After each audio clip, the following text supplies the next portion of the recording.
débat. The honourable member for Algonquin-Renfrew-Pembroke. Mr. Speaker, I'm pleased to rise on behalf of the right all along people of Algonquin-Renfrew-Pembroke. I'd like to begin by congratulating my Liberal colleagues on their resilience to be able to eat such a huge slice of humble pie and not choke on their own hypocrisy is impressive. Nearly half this omnibus budget bill is just repealing Trudeau-era policies. For my colleagues across the aisle to have to admit to being wrong about so much without showing a single sign of humility really speaks to the resilience of the Liberal arrogance. They admit they were wrong about the consumer carbon tax, the boat tax, the digital services tax, the capital gains tax, and more. Yet they still swagger into this chamber with the absolute confidence that this time they're right. This time they know what's best for Canada's economy. And based on that 600-page budget implementation bill, what the Prime Minister thinks is best are massive piles of corporate welfare. Here's one example from page 3 of the budget bill. Quote, providing a refundable investment tax credit to qualifying corporations and trusts for investments in certain clean electricity property, end quote. If any Canadians watching are wondering who the biggest investor in clean electricity is, I'll give you a hint. It starts with Brook and ends with Field. Last year, the clean electricity tax credit cost the Treasury $22 million. This year, the tax credit will cost $1.5 billion. Next year, it will cost $3.8 billion. And by 2028, the government projects it will cost $7.2 billion. That's 328 times what it cost last year for just one tax credit. That will mostly flow to one company, Brookfield. But wait, there's more. Take the Canada Infrastructure Bank. This budget is giving it $15 billion more. Maybe it's just a coincidence that the clerk of the Privy Council was the former head of the Infrastructure Bank. They're increasing the funding despite its failure to achieve its goal of using public money to attract private investment. Now, we know the bank failed because the government keeps on telling us it failed. Every Liberal budget has acknowledged the lack of private investment and the damage it's doing to our productivity. The Infrastructure Bank failed so spectacularly that the Liberals created the Canada Growth Fund with the identical mandate of using public money to attract private investment. Now, in an act of corporate synergy that would make McKinsey proud, the Brookfield government is leveraging the Canada Growth Fund to catalyze the Clean Electricity Fund.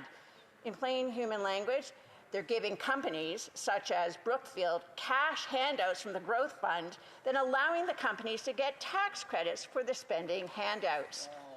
Companies like Brookfield will get a shiny new asset to put on their balance sheet and a little spending money on the side. Wow.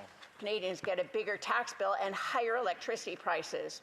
Now, I don't need a crystal ball to tell you this is going to fail to increase economic productivity. It won't leverage or catalyze or spur any private investment. It will destroy private investment. If there was a real business case, it wouldn't need subsidies. That means any investment it attracts comes at the expense of real opportunities for growth. That's just not a fact, it's a basic physical reality. The Brookfield government can try to ignore reality, but eventually it'll hit you like a freight train.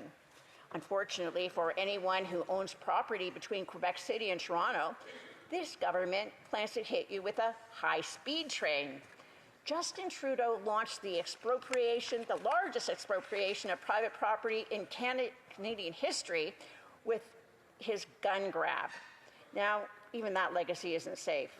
Buried in this budget bill is the biggest land grab in a century. Canadians might be shocked to learn that when this bill passes, the high-speed rail line from Quebec City to Toronto will be automatically approved. They don't know where the rail line will be built, but it's already approved. If your home is in the way, they'll expropriate it. They just need to delete sections 8 through 12 of the Expropriation Act to get it done. In fact, they're so confident that in pre-approving the rail line without knowing the actual route that the government is amending the Transportation Act to remove the ability of the government to amend the approval. I want to remind Canadians that half this bill is the government repealing decisions made by the Liberal government. Now they want to tie their hands to prevent any future government from correcting this mistake. There is a big difference between cutting red tape and throwing all the tape out the window. And if any of this sounds out of character from the tape-happy Liberal Party, don't worry. They return to form on the next page of the legislation. Again, with this bill, the entire speed rail line is approved automatically and without an actual route. Then this bill states that the entire rail line is exempt from the dreaded unconstitutional Impact Assessment Act. However, each segment of the rail line is subject to the Impact Assessment Act. We can see where this is going because we've seen it all before. Once they determine the route, they will begin expropriating the land. Then they'll find a turtle or a frog on the land. The activists and proud socialists will demand the Liberals adjust the segment of the line. If it's a Liberal riding, the line will move. If it's a Conservative riding, they'll plow through. In the end, the government will have to take some other people's land, and those who were needlessly expropriated will just have to watch from the sidelines. For a while now, I've wondered how this government was going to hit the ridiculous target of restoring 30% of Canada's developed lands to nature by 2030. One way would be to cut a straight line through the most developed and expensive lands in Canada, claiming it is for high-speed rail, then killing the entire project by blaming some turtles trying to win the Darwin Prize. But, Mr. Speaker, I said earlier, I don't need a crystal ball because I have a history book. We've seen this all before. In 1972, Pierre Trudeau expropriated farmland in Pickering to build an airport. By 1975, the airport plan was on hold. The government kept the land and in January of this year announced there would be no airport, but the lands would go to Parks Canada to be included in the Rouge National Park. This bill makes the Pickering land grab look like a picnic. This budget gives the unnamed rail corporation the power to issue stop work orders on any land it thinks it may need for the rail line. And once it puts your property on the maybe list, it'll have the first right of refusal for any sale.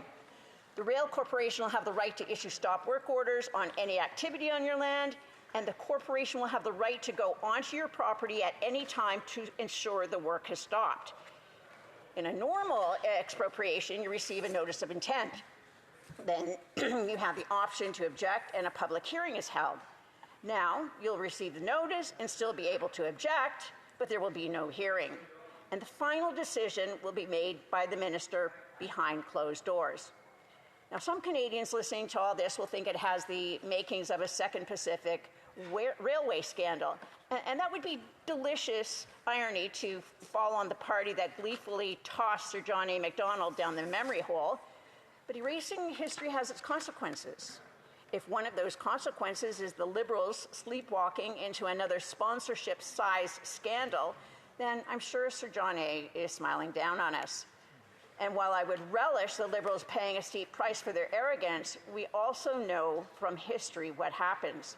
They'll just walk off into the sunset of a corner office in a fancy law firm or a boardroom. It'll be Canadians who are forced to pay the higher taxes to the bondholders.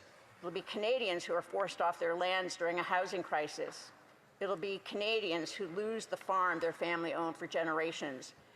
When Liberals promise you a generational change, hide your wallets and lock your doors. This budget cuts benefits to veterans and students. It lays off frontline workers. All that plus billions in new debt for the biggest corporate welfare spending spree in history. The Mackenzie King government ran up deficits to fight the Nazis. The Harper government ran up deficits to fight the global financial crisis. The Trudeau government ran up deficits to fight a global pandemic. This Brookfield government is running up deficits to reward its wealthy backers. Canadians can't afford this takeover of their democracy. We need an affordable Conservative government now. Well done.